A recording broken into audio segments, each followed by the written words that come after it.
কেন যে আসলাম, ধুর, বাবা জানতে পারলে খুব বকবে। করিস না এরম, কেন করছিস, বকা খাবি। ওদের বারণ করতে করতে আমি ওদের সাথে বদমাইশি শুরু করে দিয়েছি। জানো, আজকে সকাল থেকেই মনটা খুব খারাপ। আর বলো না, বাবা 10 দিন হলো ব্যাঙ্গালোর গেছে বডি চেক আপ করতে। কতদিন বাবাকে দেখিনি, কবে যে আসবে, তাই মন খারাপ নিয়েই সকালে জমিতে এসেছি। ওরে বাবা, আমার কি একা এসে শান্তি আছে? পেছন থেকে এই বিচ্ছুগুলোও চলে এসেছে।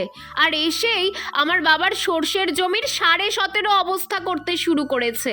কিন্তু কদিন আগে তো আলু লাগিয়েছিলাম, গেল কোথায়? মাঠ জুড়ে তো শুধুই সর্ষে। এই যে পেয়েছি, কিন্তু লাগালাম আলু আর হয়ে গেল মূলো কি করে? এই রহস্যের সমাধান করতে আমার আরেক ভাই মাঠে নেমে পড়েছে। ওরে ওঠ, এত নষ্ট করিস না, বাবা জানতে পারলে খুব বকবে।